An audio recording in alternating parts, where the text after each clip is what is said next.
Covid-19, Yin-Yang, Buddha, and Plato's cave. How to live as men in the midst of zombies. At the dawn of the Corona age, the prospect of a quantum-like leap into an unprecedented consolidation of what is known as the global society is overtaking billions of lives. What is the global society? It is the dream of modern man, a dream that was first sketched hundreds of years ago by thinkers of the caliber of Machiavelli, Hobbes, and Spinoza, political strategists who lay out the blueprints for a new world based on quantifiable data devoid of any meaning other than the one produced in the context of the construction of the new world.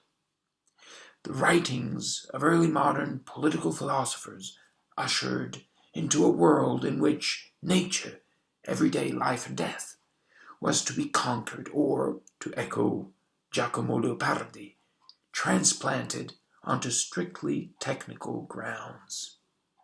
Now, this could be possible only via a radical abstraction or separation that is perhaps best understood today with respect to the ancestral image of Yin-Yang, composed of interlocked darkness and light elements.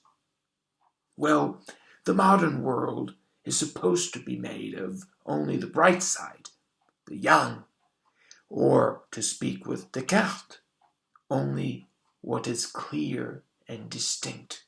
Yet, in abstracting the yang, or male, from the yin, or female, modernity modifies the yang, stiffens it, blinds it to its dark counterpart. The yang loses its direction, its telos, and thus its fluidity. No longer can we speak of life's natural course, or of the marriage of life and death, or again of the coincidence of living and dying. Death, as such, is shunned, while admitted only as fuel to foster the cause of a new yang, a new reason that lords it upon all otherness, all that does not bow to its dictate. The new yang is the element of a new world, globalizing all diversity into a homogeneous universality. The heralding of diversity via the demonizing of old unities, including old political identities and communities, serves as Trojan horse to the dispelling of all diversity, or the complete neutralizing of diversity, the emptying out of diversity of all meaning. This is achieved where alterity or otherness is denied, eradicated in the name of progressive universality. The extradition of the yin allows the yang to divide all for the sake of reducing all to its empire. Once yin, or death, is exiled from the new yang consciousness, all that counts as world for us falls straight under the dominion of the logic of production, as if destruction were not inherent in all production, as if death were not integral to life.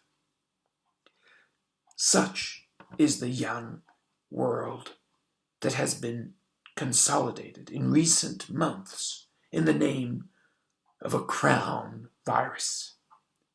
The COVID-19 marks the beginning of a new era of alleged transparency, where all seems to be self-evident to the extent that all alterity, including the very suspicion of a point of reference other than the official one of the new yang, has been banned, if only through ostracism.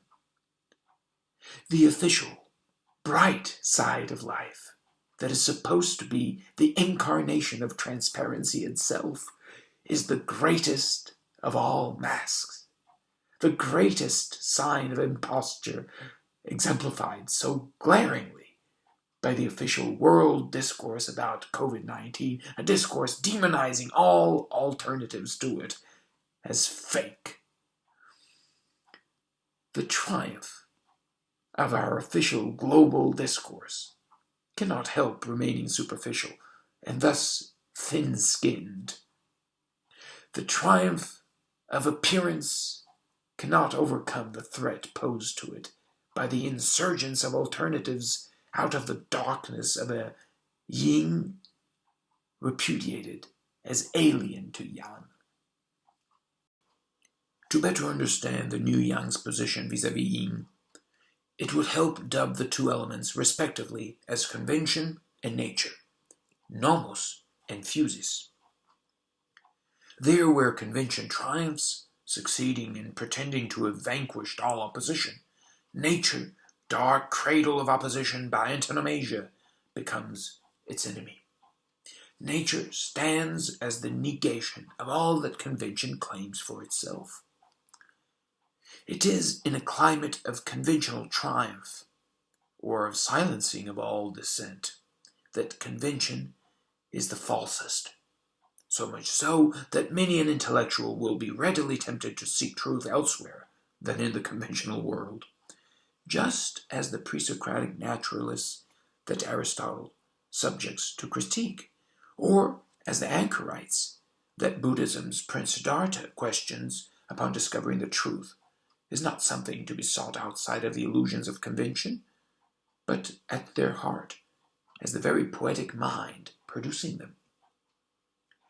Whereas some are tempted to reject conventional life as unjust or based on master's deception of innocent subjects, the enlightened Siddhartha, no less than the Socrates of Plato's dialogues, sees popular deception as willful.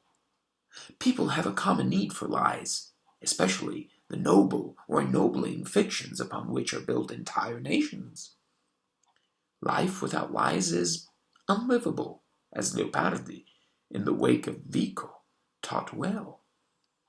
Man might have fared well without fictions in the Garden of Eden, but not ever since he had dared look outside of it in search for truth. He had thereupon been compelled by fear of infinity to conceal his nakedness before the dark. Thus would it be that, so to speak, a fig leaf would stand as the founding element of civilization. The realization that human society is founded by necessity upon fictions that people both need and cling on to stands at the basis of the pre-modern rejection of the very idea of freeing people of all illusion, or of guiding them into a new demythologized world of unprecedented objectivity. This scientistic dream in which a single logic could dominate impersonally over our whole lives, or in which no aspect of life would be left unchecked, was not taken seriously by pre-modern men, since they lacked any technical means to give it popular credibility. Today, technology offers tyrants the unprecedented means to persuade entire populations that we can all live by a single discourse, constituting a fortress of sorts against any openness to a transcendent life and discourse. This is not to say, of course, that the dream of absolute immanence is realized today as if postmodern man had actually entered into a world beyond superstition, a world in which we count only upon what is eminently practical. Quite to the contrary, postmodern man lives almost entirely for what is most vain, namely distractions and the labor required to fuel them. What has been realized today is rather a worldwide consensus that history has ushered into an era of raw objectivity, of naked realism, whereby we can live critically without believing in anything insofar as we are one with the world. Now, this world we are one with is that of stark data, the information constituting the ultimate building blocks of the universe. Men themselves, their lives, are conceived in terms of inherently valueless information, numbers, the loss of which would coincide with our utter demise. Our very identities are supposed to be material for archives, recycled by news agencies according to ever varying market demands. No macabre irony is discerned about the easy manner in which our libertarian age has incarnated the abominable compulsion of German Nazism to consider human beings as mere data. At the end of our history, of what we conceive as such, stand masses of human derelicts for which transhumanism appears as delightful Mecca. No wonder classical antiquity strikes us as incomprehensible. It does, not because it must be, but because our beliefs prevent us from hearing any voice that does not accord with that of the logic dominating our times, our own lives. We now stand at the end, or in the final stage, of the consolidation of the early modern dream of changing the world. Changing the world is not only assumed to be our most liberal responsibility and moral imperative, it is also a destiny we cannot escape.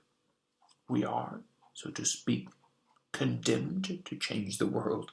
We are, furthermore, convinced that changing the world is what people have always done, although only we are fully aware of it. All right, but what if we were not changing the world after all? What might it mean that we are not? What if classical antiquity were right, that we do not change the world, but that we merely order or reorder constituents of a world that remains, overall, unchanged?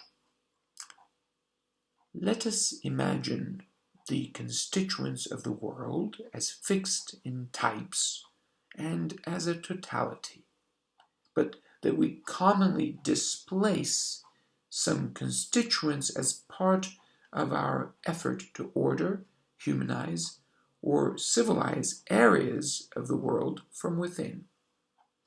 We could be gathering, for instance, honest men into a single community, rather than leaving them stranded in the midst of crowds of dishonest men. We could be building defense walls around a civilized community, inviting only honest men to enter, while leaving all dishonest men outside.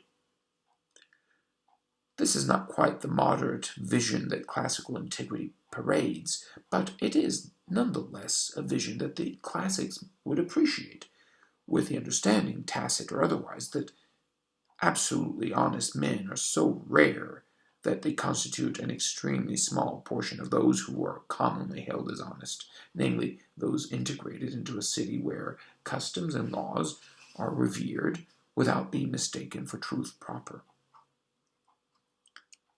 Our classics saw that there were natural or necessary limitations to political life. Human or civil order fails to reduce it to itself the subhuman, unconscious, or material motion out of which it arises. Much of the spinning of matter survives, as it must in political life, as passions, that are never fully tamed. Popular passions may be tamed at intervals, but not constantly. Indeed, as long-lasting its civilizing effects may be, the emergence of an Orpheus, capable of making stones cry with his lyre, is a rather rare occurrence. It would be unreasonable to expect that political life could be more than an imitation of divine life, or that civil law and order could be more than a poor approximation of truth. As a poetic imitation, our political situation can be better or worse according to its openness to its self-critical divine model. The temptation to shut politics to the theological or the religious would then amount to the temptation to mistake an imitation for its own model, to mistake becoming for being itself. Modern man has fallen prey to the greatest of temptations by reconceiving becoming in indefinitely progressive terms, as if becoming as a whole could gather into the unity of being. On the classical alternative understanding of becoming, we climb the ladder of being out of lesser modes of being to higher, more noble or civil ones, while never leaving inferior steps of the ladder empty. We rise not from matter to divinity, but through matter to a humanity open to divinity. Humanity, or civil life and order, as conceived by the classics, and not divinity, is our proper goal. Openness to divine unity rather than divine unity itself. Which is more, by remaining open to divine unity, we awaken to the inherence of the divine in our own openness, finally realizing that the human is that through which the divine finds or envisions itself as end. The fully civil man belongs to a community fully aware that our genesis is not by chance or blind necessity, by being providential. We are born out of the spinning of quarks and galaxies alike to fulfill their otherwise hapless spinning in a movement that is no longer outward but reflective, a concentric one, empty of material pretension, of the illusion of power mistaken for its source. This properly human concentric movement stands as the window through which the divine finds itself, in the respect that it sees itself through man, the divine's own image. Thought, reflection itself, and finally all movement, belongs to the divine, so that it makes sense to identify man with the reflective topos, in which the divine reveals itself to itself. Man is ultimately the thinking that, while being of the divine, belongs to the divine itself. What our classics teach is then not an ascent of humanity to the divine, not a history of mankind synthesizing the subhuman and the superhuman, the beastly and the divine, but rather a mysterious ascent of the human to itself, a coming of age of man as divinely ordained mirror of divinity, nothing more and nothing less. Whence again our classics' refusal to change the world. What our politically minded or awakened classics stood for is recognition of the human world as providentially open to the divine. Beyond this recognition and the illumination of the world's nature as coinciding with the recognition in question, we cannot rise, and indeed we lose ourselves. beyond the modes of civility taught by classical antiquity, we simply grow uncivil or barbaric, even as we may believe to have given rise to societies that are more liberal and sophisticated, societies that would have transcended what our classics would have dreamed possible. If then, for our classics, the world cannot be changed, this is because it is what it is supposed to be, namely a mirror of divinity, in which we may or may not fulfill our role as witnesses, as places of divine awakening. The classical representatives of pre-modernity reject any societal attempt to conquer the world so that the world may mirror one people or will, among others, not to speak of one system of rules and regulations above any other standard of right and wrong. To show what the world is, to illuminate it, and to thereby contribute to the thriving of properly human or civil society is the best we can do.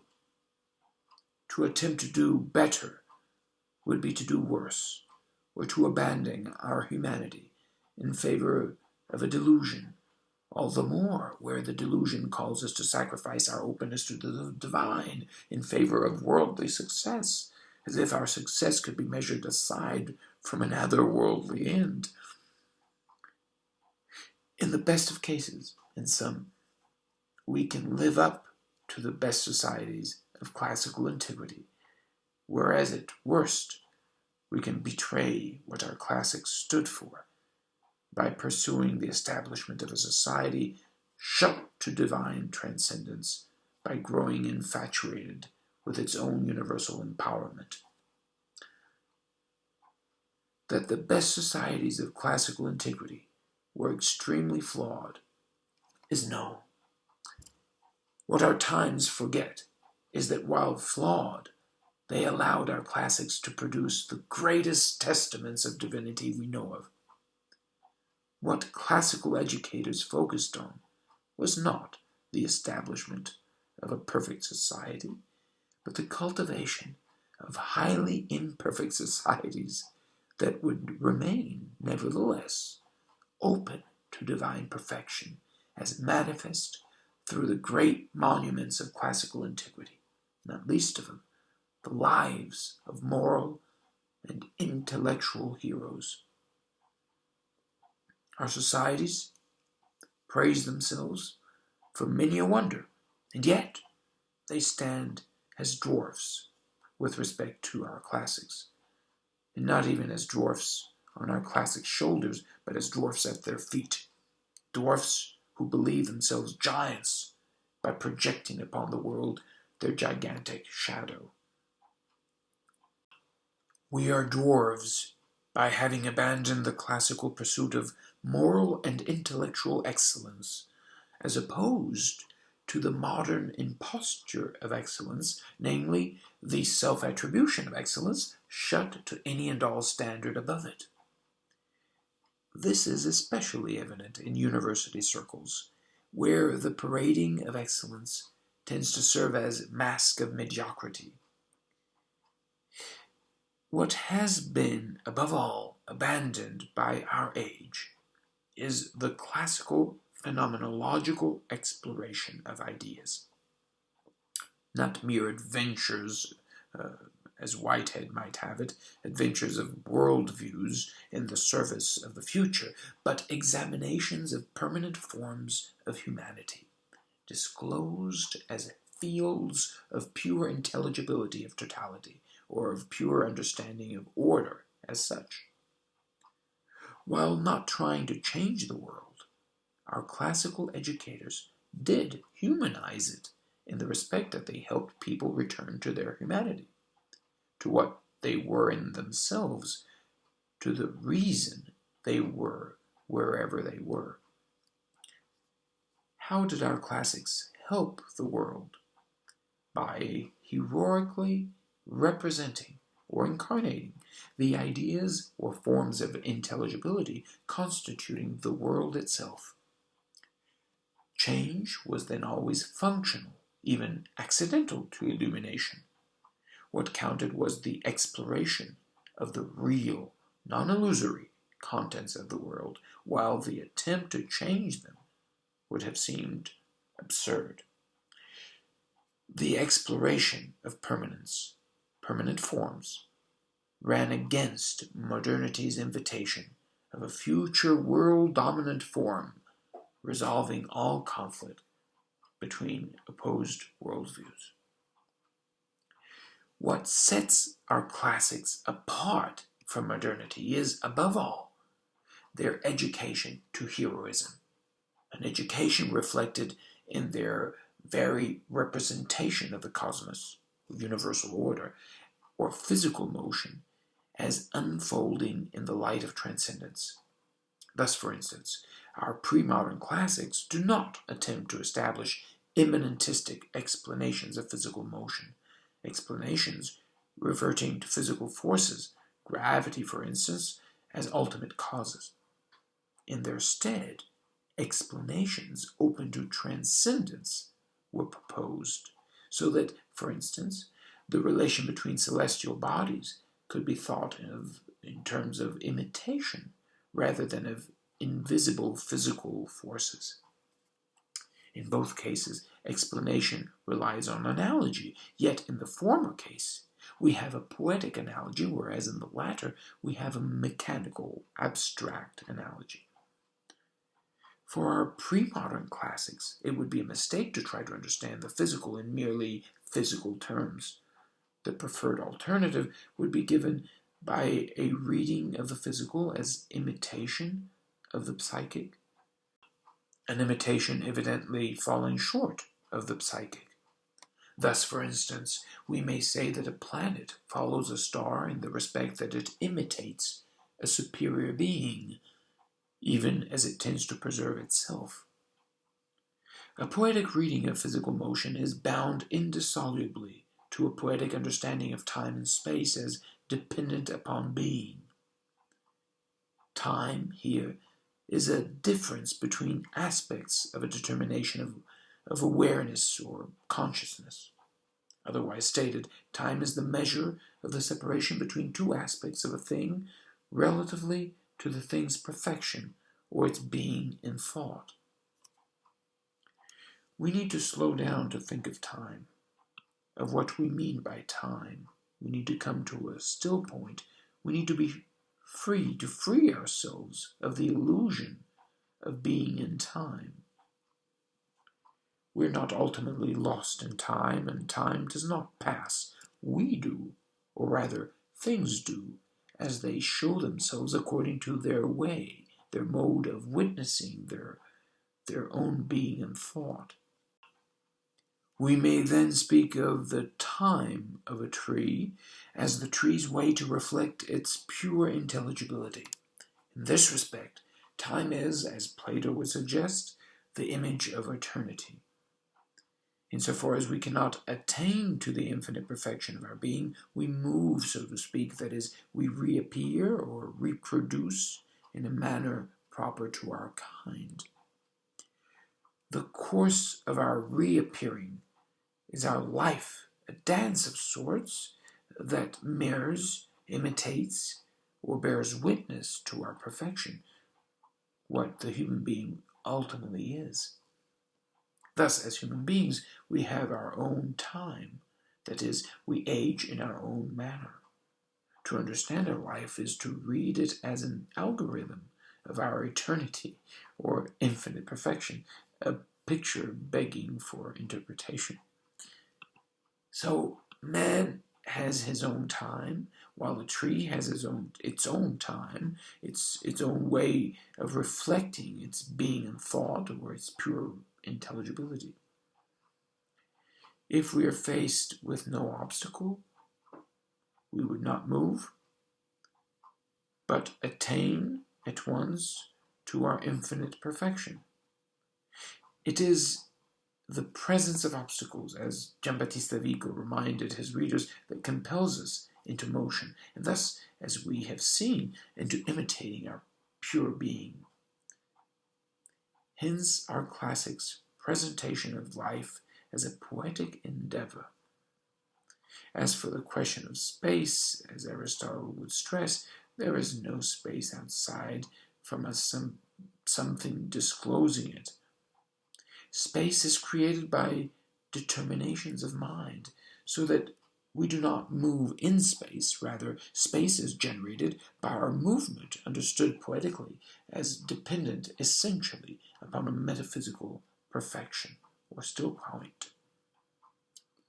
In sum, the classical alternative to the modern teaching that we live in space is the teaching that we generate space by responding poetically to our eternity. Our mode of response to our eternity is proper to our species, defining what is naturally right for the human being as such. Whence the corollary that ethics is the proper door to metaphysics. There would then be a right way to live, as for man as man, which does not coincide with the right way to live for a tree, but that is compatible with it insofar as both man and tree are rooted in intelligibility. No one critiqued modernity's rejection of classical poetry more systematically than Giambattista Vico, who decried the Cartesian-like overturning of classical education as feeding into outright tyranny. The modern abandonment of classical liberal education would usher into an era of unprecedented violence, inspired in part by ancient foolish quests to possess the heavens. Violent would be the life dedicated to appropriating infinity, or the infinite perfection of our being, rather than mirroring it on the low grounds of poetic political imitation. Violent would be the project to change the world, that is, to transplant it onto a new technical mercantile foundation. Hence Vico's critique of Spinoza's reduction of politics to mercantilism. Modern progress is for Vico a regress into an obscurantist resolving of ethics into metaphysics, as if political life could ever be the highest life, as if our loftiest aspirations could ever be limited to the present, as if we could rise into the future without falling back into the past. Vico was especially careful in warning against mistaken views of poetry leading to the eclipse of poetic mimesis by a pretense of indefinite progress, entailing a leap into a true devoid of false, a certainty beyond doubt. We are here at the dawn of modernity's mathematical new science, Galileo's Nuova Scienza, which Vico counters with his own poetic Scienza Nuova, a renewed science, or rather a renaissance, or unearthing of science that does not leave any old science behind. If, for modernity's new science, the man of the present has the responsibility, indeed a moral imperative, to speak with Kant, of converting the past, realm of necessity, into a future, realm of freedom, that cannot fall back into the past, for Vico, our piety is bound to our duty towards republican institutions, testifying to the poetic nature of man. Vico's defense of classical piety illuminates the poetic circle of human things, cose umane, as he would call them, where the future is necessarily entering into the past via the present. We're not stepping out of the past. Yesterday is not becoming today. We are not, in other words, advancing into a new world. If of any new world we are to speak, that world must be the world as it is always, namely new or present. The new world is not in the future, but in the present, as a poetic image, a fiction that, while dying into the past, points at once to the eternal premise of all temporal frames. It is almost impossible to imagine Vico's classical understanding of time as long as we remain bound to or blindfolded by modernity's progressive conception of time. Is the present not the product of the past? Are we not continuously stepping into the future? The alternative offered to us by Vico's classics suggests that, far from stepping into the future, we are stepping into the past, which will never become present without passing through the future. If there is a present, that is because of the present's death, the present's relapsing into the past for the sake of the present's resurrection or re-emergence. Modernity's present, on the other hand, eschews self-negation in the name of positive growth.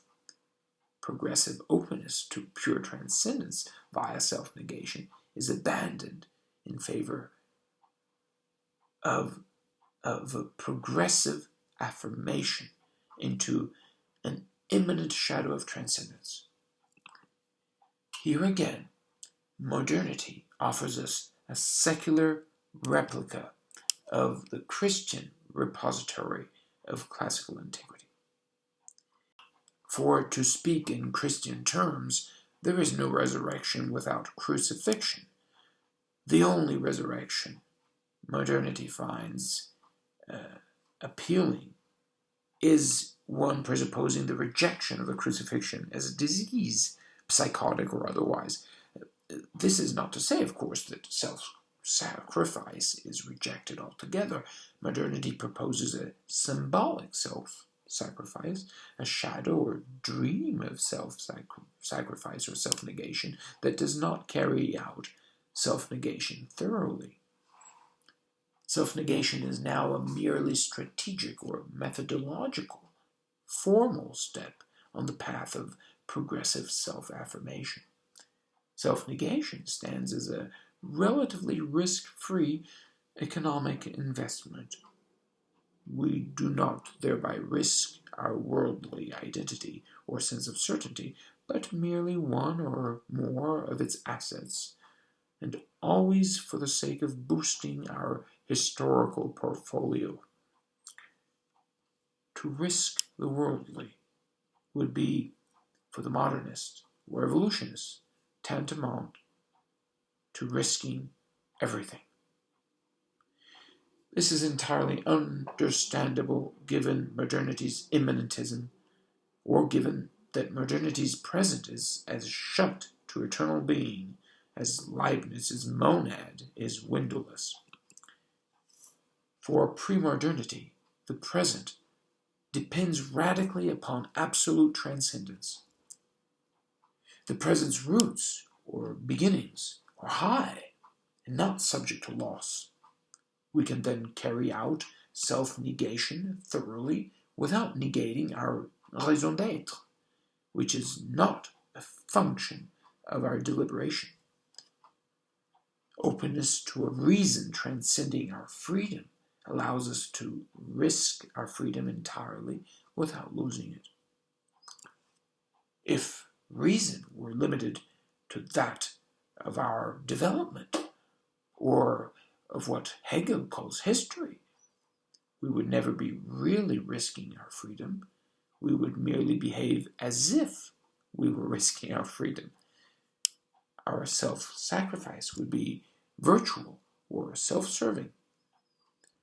As with all modern ideological liberators, our self-sacrifice would be inebriated with the prospect of our building a new world, ultimately a new world society. For those of us who are still capable of doubting the progressive narrative of modernity, including its conceptual skeleton, sustaining the evolutionary character of being itself, The present is at once open to unchanging being and engaged in a life escaping the progressive, ever-changing dictates of what has been called the open society. The present has then a twofold allegiance, whereby it dies ethically by way of resurrecting metaphysically. Ethics is, to repeat, our poetic key to metaphysics. This formulation of our present condition is heir to a classical tradition represented most vividly by Plato in the West and Buddha in the East. For Plato's Socrates, the hero illuminates the contents of the world, of the human world, lest it be conceived as a cave cut off from the heavens of pure intelligibility, or of what the human world is in itself. The appeal to transcendence, the pre-Socratic scientific departure from or negation of public opinion, is turned backwards to convert into a quest for metaphysical truth at the heart of human illusions, now read in terms of poetic reflections, lest they be obscured in the original valence by tyrants, or rather a tyrannical mentality appropriating and manipulating public opinion as instrument for the creation of a new world, a transposition of the old cave into the heavens of pre-Socratic natural science.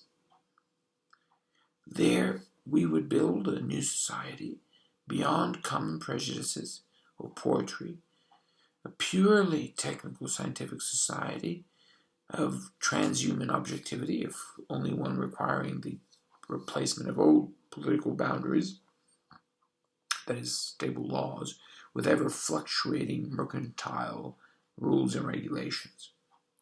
Socrates, of course, critiques this late pre-Socratic aspiration by deflating its rationality with the aid of religious piety, ultimately showing that natural scientists are impostors whose expertise is no closer to truth than is that of farmers and blacksmiths.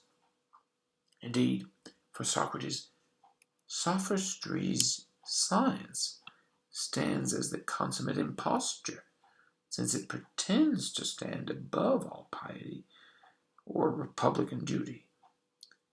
Natural science is called to universal responsibility, what for Kant will be our moral imperative. To rise into a trans-political society is, for Socrates, nothing but a foul distraction from genuine piety. What Plato's Socrates has taught in the West, Buddhism's Siddhartha has taught in the Far East, inviting a return to human communities as sites of awakening to ultimate reality. Siddhartha's early scientific negation of the human or political in favor of the natural is merely propedeutic to Siddhartha's later critique of the ancestral belief that, to echo Heraclitus, the way up is the way down, which is to say that the way we rise back to our source coincides with the way we descended out of it. Siddhartha, no less than Socrates, teaches that the natural scientist, as we would call him, is wrong in assuming that he can rise back to metaphysical unity. What we can achieve amounts to a poetic mirroring of metaphysics, a mirroring that corresponds to our very lives, or ethics, since the human being as such lives in dialogue with others. Now, when the young Siddhartha departs from his regal cocoon in search of genuine awakening or truth, he sees that most, if not all, of his compatriots were lost in a state of moral and epistemic sleep. They were, so to speak, living dead, drifting as ghosts in a world of illusion, Siddhartha's return to his people signals a deep recognition that his people are not originally lost in a daydream, that human beings as such are open to awakening, even as they live in ignorance. Their ignorance of ignorance, their drifting in oblivion of their condition, is a corruption that can be countered by a good education. Thus does Siddhartha emerge as a Buddha, the awakened educator, the one who teaches that all of what we cherish is literally empty. All of our certainties are dreams, even and especially the certainty of being free is a dream. As with Plato's Socrates, Buddha does not write. His students write down his lesson concerning ignorance or the emptiness of all human certainties. The lesson is not meant, as postmodern self-proclaimed Buddhists would hold, as an invitation to reject transcendence or ultimate awakening. It was rather meant to orient us towards it, in full consciousness of our incapacity to possess the divine or to live aside from illusion. In Buddhist terms, nirvana, the extinction of all illusion, takes place within samsara, or the rehearsal of illusion. Buddha does not then ask us to abandon common sense, but to see it as an empty mirror of transcendent truth, lest we mistake the world of our imagination for our home ground. We belong, we might say, to another world. To evoke terms from the old Buddhist Japanese tale of Princess Kaguya, we ultimately belong to the moon of pure intelligibility. Yet, this other world must be discovered here. Metaphysics must be discovered within the ethical.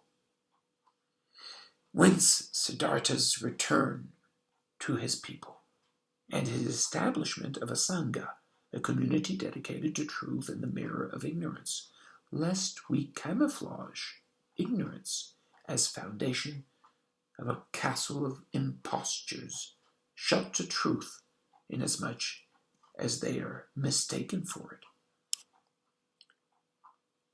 Modernity overturns the Socratic Buddhist turn, setting out to build a new world of superhuman, technical, scientific certainties by having used Socrates to demolish the religious piety he had promoted.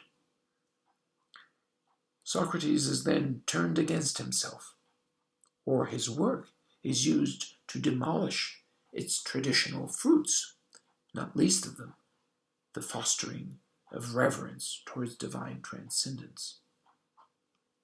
Stripped of his openness to divine transcendence, Socratic dialectic would be appropriate as critical basis of a new world shut to divine transcendence.